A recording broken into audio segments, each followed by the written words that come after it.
Olá, amigas e amigos. É sintomático que os três jornalões, que são os cabeças dos grupos midiáticos que praticamente controla, né, o monopólio da difusão de informações, né, da divulgação da circulação de ideias, eles controlam isso com mão de ferro.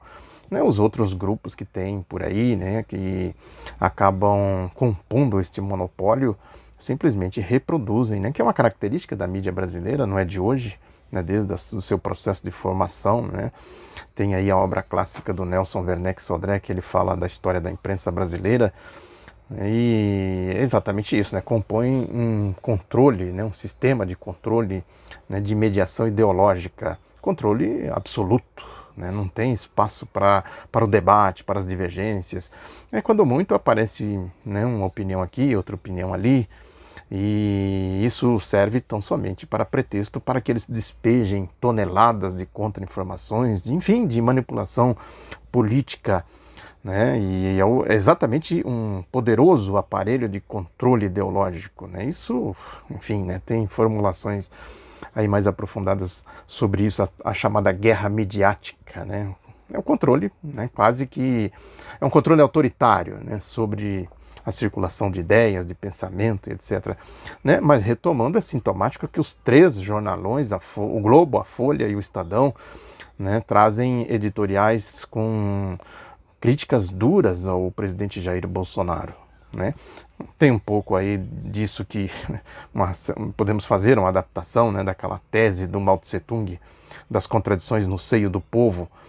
Isso tem um efeito, evidentemente, como eu sempre digo aqui, os editoriais são balizas que a partir disso, né, as rodinhas de rádio aí, das TVs, né, que se dedicam ao debate político, entre eles, sempre entre eles, né, de vez em quando tem lá uma voz dissonante, mas é isso, né, serve tão somente para fazer escada para que eles despejem toneladas, né, da sua ideologia, né. Também é importante dizer que não é o caso de simplesmente ignorar os espaços que se abrem na mídia, né? Tem também, são contradições, enfim, né? Devemos analisar isso aí num espectro maior para a gente entender. Agora, que a mídia é um poderoso aparelho de controle ideológico, não tenham dúvidas disso. Né? Os editoriais dos jornalões hoje vão exatamente nesse sentido. Eu acho que o que dá o recado com mais clareza é exatamente o Globo. Né? O Globo, que tem aí uma ligação, né, estreita, né, uma ligação ideológica mais aprofundada com a Operação Lava Jato. Né? Quer dizer, eles pressentiram que por ali eles poderiam caminhar na direção do golpe do impeachment de 2016, né? Algo como aconteceu em 1964 com o denismo, né? Principalmente a chamada, que o Nelson Werneck chamava de a UDN fardada, né? Que ele dizia que tinha a UDN fardada, a UDN política e a UDN gráfica. A UDN fardada é aquela que foi formada lá na Escola Superior de Guerra de 1949, né? O grupo de conspiradores que, né, trabalhou freneticamente aí para conduzir o processo, né, que resultou no golpe de 1964. E agora o Grupo Globo viu aí na Operação Lava Jato, né, que também, na minha avaliação, tem um ensaio que precedeu, que foi a farsa do Mensalão, né. A Globo pegou a Operação Lava Jato, transformou isso num partido político, né, o partido da Operação Lava Jato. Comentei isso aqui recentemente num livro que saiu aí, né, falando disso. Lá no outro lado da notícia eu comento isso desde o começo de 2016, né, desvendando o sentido da Operação Lava Jato, qual é o seu papel, né, político em todo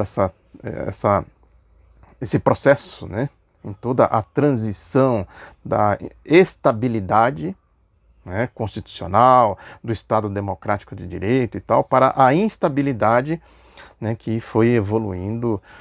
Criou-se aí a marcha para o golpe, depois as condições para a eleição da extrema-direita, aí, né, que o sustentáculo da extrema-direita são essas duas vigas, né, a Operação Lava Jato do Sérgio Moro, comandada pelo Sérgio Moro, com todas essas farsas que a gente, né, está vendo aí, que, né, eram conhecidas, mas que agora estão vindo a público, né, se transformou em um esgoto a céu aberto. Né, e a outra viga é o neoliberalismo do Paulo Guedes, né, com suas características truculentas, né, com seus arroubos, né, com seus rompantes. Ele mesmo disse, né, numa entrevista agora recente, né, falando para uma repórter argentina, né, depois de um ataque, um chilique, né, um histrionismo, um ataque de histrionismo, né, ele diz: se você viu que eu e o presidente somos parecidos, como se isso fosse vantagem para, né, para alguém, né, ter um comportamento como o do Bolsonaro, de troglodita, truculento, né, e vai por aí afora. Mas o editorial do Globo pega essa questão toda para fazer exatamente o enquadramento, né, que ele diz aqui que o Bolsonaro ainda não assumiu a presidência, né? Aí ele diz que o Bolsonaro veio lá do baixo clero e tal, onde atuou por 28 anos, né? Veja como eles artificializam o diagnóstico, né? E que ele atuava lá com seu jeito, né? Enfim, quis dizer que, né, ele era uma pessoa, né, subqualificada, né? Todo mundo sabe que ele é uma pessoa subqualificada. E aí diz que, mas soube aproveitar ventos favoráveis para se tornar um candidato viável em 2018. Ele soube se tornar candidato viável porque o espectro da Operação Lava Jato, a lógica da Operação Lava Jato convergiu para ele. Né? O espectro do neoliberalismo, desse projeto ultraliberal, neocolonial, né, com Paulo Guedes encarnando ele, com as truculências do Paulo Guedes, também convergiu para ele. Né, essa que é a essência da coisa. Não é que ele soube aproveitar. Né? A Globo, mais do que ninguém, ajudou, né, a pavimentar o caminho para essas duas convergências do Paulo Guedes e do Sérgio Moro para a candidatura do Jair Bolsonaro. Aí diz aqui ainda o editorial: teve a seu favor o cansaço com o lulopetismo e a esquerda em geral, assim como a impossibilidade de outras forças políticas lançarem um candidato competitivo de centro. O centro é a direita de centro, né? Essa direita liberal aí, na PSDB, DEM, né? Agora, não é que, como diz aqui, né?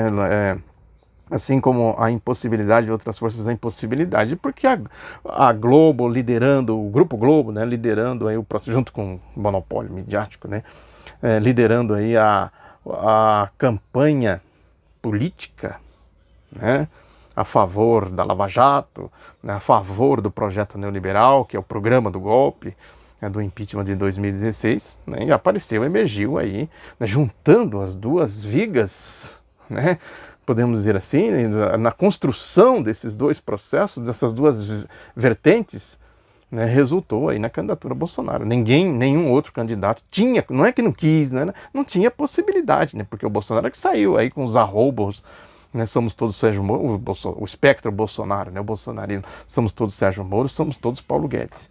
Né, no final, Paulo Guedes se incorporou, né, enfim, né, o processo que a gente conhece bem.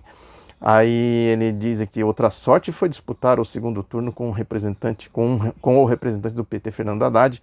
Assim, Bolsonaro ganhou a eleição plebiscitária, atraindo muito eleitor mais pela rejeição à esquerda do que por apoio à sua agenda na totalidade. A rejeição à esquerda foi resultado exatamente do partido da Operação Lava Jato, do Grupo Globo e o seu entorno todo, o monopólio midiático. Né? Agora, a força, que ele chama aqui o candidato do PT, da esquerda em geral, né, a força da esquerda em tudo isso não é coisas que a gente pode, não é uma coisa, um fato, né, que a gente pode desconsiderar. Tem acúmulo, né, eu comentei isso muito lá no outro lado da notícia, né, o acúmulo aí, né, do processo, do ciclo, isso vem da história e tal, né, mas sobretudo do ciclo de combate à ditadura militar, do ciclo, né, de resistência ao projeto neoliberal e do ciclo dos governos Lula e Dilma, né? São acúmulos que resultou nisso aqui, com todas as pancadarias, as farsas, né, os autoritarismos da Operação Lava Jato, os atentados ao Estado Democrático de Direito. A gente viu o resultado da chapa Fernando Haddad e Manuela Dávila.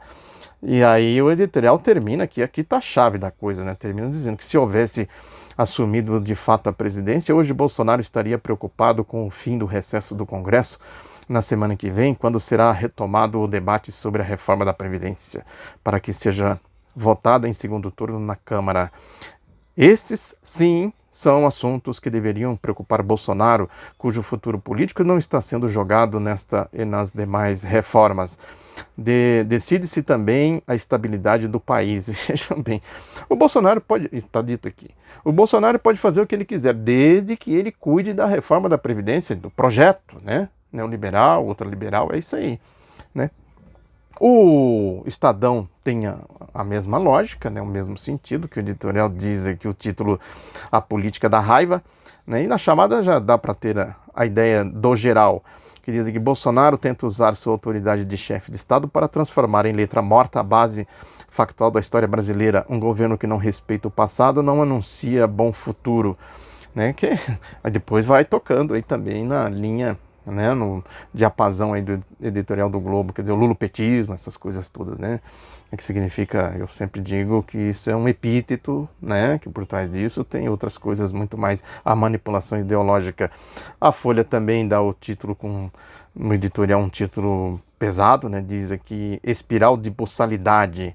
Também a chamada aqui já dá para a gente ter a ideia do todo, que diz aqui, em declarações infames, Bolsonaro escancara a leviandade e inclinação autoritária.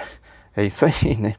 Quer dizer, aí, de novo, voltando à questão lá, né, podemos dizer assim, a ideia do Mao Tse Tung, né, das contradições no seio do povo. O povo ainda tem, né, uma grande parcela do povo, né, tem ainda identidade com o governo Bolsonaro, né? É importante a gente observar também que no governo Bolsonaro tem a gente, na minha opinião, nunca deve, né, esquecer essas duas vertentes que sustentam o governo Bolsonaro: o Lava Jato, Sérgio Moro, né, e o Paulo Guedes. O Sérgio Moro, eles podem até abrir mão, né, numa eventualidade aí, quer dizer, a situação dele vai ficando insustentável, ele vai cada vez mais pendendo para o autoritarismo, né, justamente na linha do Bolsonaro, né, de ser autoritário, né, de afrontar o Estado democrático de direito e etc, etc. Agora, do outro lado, na outra vertente, também tem tudo isso, né?